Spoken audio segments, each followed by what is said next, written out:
Take your marks.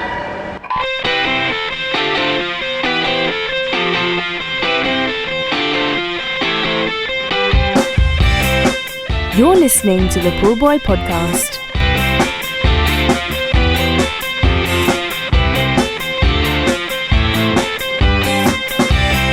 Hello again, and welcome back to the Pool Boy Podcast. Steve here once again, and on this episode we are talking British records, or more specifically, the oldest British records in the books. We've not seen a British record yet this year, so that got me thinking, which records have hung around the longest?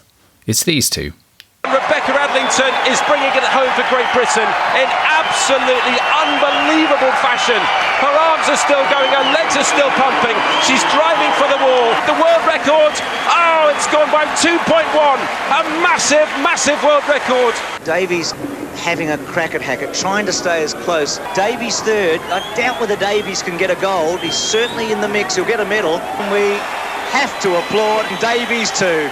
It was the greatest 1,500 metres race collectively in history. So let's look at the ladies first, and a record that is coming up on 15 years since it was set. It is, of course, the 800 metres freestyle, with the time of 8 minutes 14.10, set by Becky Adlington at the Beijing Olympics. As you heard Andy Jamieson say, it was a world record at the time, and of course had the benefit of an LZR suit, and given that it still ranks Becky third fastest all time in the event, behind only Katie Ledecky and Ariarne Titmus, it's perhaps not surprising that it has persisted. Here's how Becky recalls that swim. I remember Bill saying to me after the heat, I came out and he went, you should look at that world record for tomorrow. Or he said something about the world record, and I just turned around to him and was like, Bill, I'm not even thinking that. Do not even mention that. I think I just didn't need any extra pressure at that point, and I hadn't thought about it. The world record to me was never entertained. My PB was so far off it. I was just like, what is the point? And it's not like I was 0.2 off it. Do you know what I mean? It was a big chunk off it and I know that I swam slower in the final of the 4 than I did. So I thought, again, the same thing would happen. I thought I'd probably swim slower in the 800 final to the heat. So again, I just didn't see the need to entertain it. It's the only time in my whole career I've turned around to Bill when he was walking me down to the call room and stopped him when he was talking tactics to me. I stopped him and went, Bill, I'm ready. And normally Bill wouldn't take that lying down as well. Normally Bill would be like, no, you need to do this. Whereas Bill was just like, okay. I think we both just knew something was about to happen. And I wanted him to trust that he has done all he can. He didn't need to tell me how to race. He had given me that for the past 7 years of being his swimmer. Do you know what I mean? He had given me everything. I almost felt like he was like that parent moment where they send their kids off to school for the first time. And I was a bit like that with Bill. I was like, Bill, you don't need to hold my hand through this. Trust in your ability as a coach that you have given me all you can. I've got this. I can do this. And I just dived in and felt so good. I felt so easy. I felt in control. I just was I didn't want to back down. It felt so smooth that I was like, I'm just going to keep going, because if it feels this good all the way through, well, then I'm laughing, because it just felt so good. And I remember looking over at him with about 200 meters to go. And I always look over at Bill. He's always giving me some sort of signal, pick it up, or someone's come in or whatever. I always just look over him, and it always just reassures me if I see him waving or whatever. And he was just going mental. And I remember thinking, does that mean? I was like, maybe somebody's chasing me. I thought maybe somebody was chasing me that I couldn't see. I didn't know what it meant. Obviously, I knew later it was because I was on world record pace. I didn't know that. I didn't have a clue how fast I was going. So I just put my head down, and it was one of the most painful races of my whole entire life. I remember my shins being on fire. I felt as if somebody was stabbing me and they were on fire. That's how much my shins killed. I don't know why my shins, they just absolutely killed. My stomach was like a knot. I literally was like, it just cramped, and I was like, just push through, just get to the wall, just get to the wall. And hearing that ring, I was like, oh my God, that is music to your ears, isn't it? Just carried on going and put my head down. And it was just, I knew I had won. I knew that, because I was like, I can't see anyone else. Surely nobody has caught me. I know I've won here. But there's still that little bit of doubt. Even it's kind of like you're 99.9% sure, but there is still that little bit that you're like, have I won? But you just have to like confirm it. And seeing that I broke the world record, that was something I never ever expected. I'd never even thought we were targeting to go 8:14. So it was just such a shock. Like, honestly, I couldn't believe that I had just swam that time. And it was just, yeah, unbelievable. This is a record that doesn't look like it's in imminent danger. Jazz Carlin has gotten the closest to it with an 8:15 at the 2014 European Championships, but I think it's safe to say the record has a bit longer in the books. That's maybe not something we can say about the equivalent men's record, which is pushing on 19 years since it was set at the Athens Olympics. It is, of course, David Davies' 1500 metres freestyle mark of 14:45.95, which despite its age still ranks David 25th all time and would have placed him 5th in the Tokyo final. Here's how he recalls that race. I was a swimmer who was good at building into races. I knew people like Grant Hackett, who obviously went on to win the race, would always go out fast, hold that lead, and have a very strong finish as well. Whereas I was more of a tenacious, grinding out the splits type of swimmer. So I didn't want to go out too fast. I had to sort of acknowledge that Hackett would go out fast. And I got to the halfway point, I could start picking up the pace a bit and eventually try and finish as fast as I could. So I was always a negative split type of swimmer, swimming the second half of the race a lot quicker than the first half. But I'd done so many race pace and preparation sets in the lead up to it that I knew I could just churn out the 59s,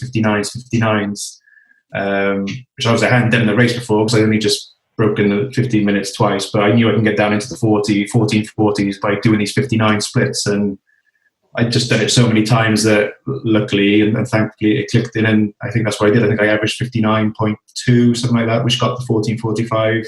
The planning just was executed perfectly. I was just going purely off feel. I just knew I was doing the 59s. I just felt like my stroke rate, my turnover, my technique, the breathing, everything it's just ingrained into me really how to swim at this sort of pace. Sounds cliche, but I was swimming my own race. I was just continuing with the splits I had in mind and the pace and the stroke rate I had in mind, which we'd ingrained for so many months leading up to it. Mm-hmm. I swam with a much faster turnover, shorter, sort of spider-like stroke, but floated very high in the water. And that's the only sort of hindsight I have looking back at it now. I think, could I have gone a little bit earlier, gone a bit quicker, and could I have gone down to the 14:40 rather than 45? But at the time, it was a massive, massive swim for me, a huge performance, and something I'd only sort of could have dreamed about at the time. At the time, was the thing that stood out. Just seeing 14:45 was huge. It was, been so long trying to get to 15 minutes, and then suddenly you're down not just in the low 50s or the high 40s, you're down in the mid 40s. And I think at the time was the fourth fastest time ever, behind Perkins, Grant, and obviously Larson. So it was it was huge. It was big, and it was the first time I probably let my guard down as well. I'd been so almost military operation in the lead up to it all, just focusing and training and resting and eating, and then training, rest and eating, and finally let it go, and just euphoric. It was amazing. It was an unbelievable feeling that I struggle to describe, because it was just. I didn't ever think I could swim that time. I knew I'd trained well, and people said you could do it, but to actually deliver it was brilliant. Earlier this year, we spoke to Kevin Renshaw about distance swimming. Now, Kevin coached David to silver over 10 kilometres in Beijing, and I asked him if he was surprised that this record had survived so long. Not really. I think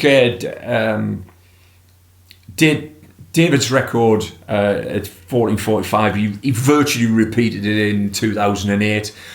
Dan has nearly got there. He's been within half a second of it.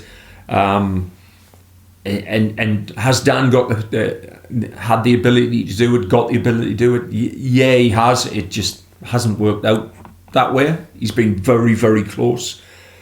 Am I surprised? I think we had a little golden patch, as I've said, of 20 year where we were often winning medals. But for very large number of countries, if you win an Olympic event in an event where you don't really have that much tradition in it, and in 2004 we didn't. We had Graham, who had been good before that, and prior to that, we hadn't won a medal in men's 1500s for, well, since before my lifetime, I think. So when you get somebody that really jumps out the pack like that, in most countries they don't follow that up, unless you are a United States. They just have a production line. If you look at the women's event in particular, I think they've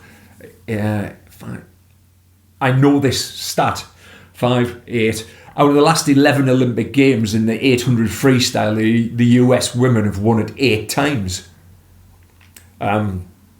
There's virtually no other country manages to do that. You know, when you look at other countries, say like in the women's 800, and you got Lotte Friis wins a medal for Denmark, then exactly the same thing as what's happened with us. There's nothing else kind of following that up. Lauren Boyle in New Zealand, they are, you know, we are trying to ensure we've got a production line, but it is not straightforward. It's never straightforward. In the context of David, obviously you know him well because you coached him to Beijing and beyond. What were the attributes that made him such a good 1500 swimmer? Or even open water swimmer, 10K. That you would look for in other swimmers. Well, his genetics. He was a very. He didn't produce lactate. He had a huge aerobic base. He sat really high in the water, so floated over the water really well. He had a stroke rate that really suited the way he swam. So he didn't have a classic Ian Thorpe, Grant Hackett type freestyle, but the stroke rate he swam at kind of matched in with his technique, and the position he sat in the water were really good. He was a relentless character as well in the training pool, and that is so important for the distance swimmers as well. He was a relentless character, and you've got to embrace what you're going to do as a distance swimmer. You are going to spend more time in the pool than the sprinters. You're not necessarily working any harder. You're working differently, but you're going to spend a bit more time in the pool than them. And David was one of these people that totally accepted that, and more than just accepted it, he looked forward to it and he embraced it. And that's kind of the thing that made him, I think. Unlike the 800 metres, this one maybe is in more danger. Dan Jervis has been close and may yet get past it, and given the current depth in men's 1500 metre freestyle, he'll need to if he wants to remain competitive at a global level. Here's hoping he can do it in Fukuoka. So there we have it, the 2 oldest British records and 2 that may well hang around a bit longer yet, especially for the women. If you want to hear more from Becky and David, you can find those interviews on the 20 at 20 series at poolboy.co.uk/20 at 20. That's the number 20, AT, the number 20. And the full interview with Kevin is on your podcast player from earlier this year. I'll put links to all 3 in the notes to this episode. That's all for now. A reminder, please, to leave us a review if you are listening on Spotify or Apple. We'd really appreciate it. And if you want to look at more stats about British records, you can find them at poolboy.co.uk/records, where there's a database taking you all the way back to 2000 and a few more beyond that. Till the next episode, thanks for listening.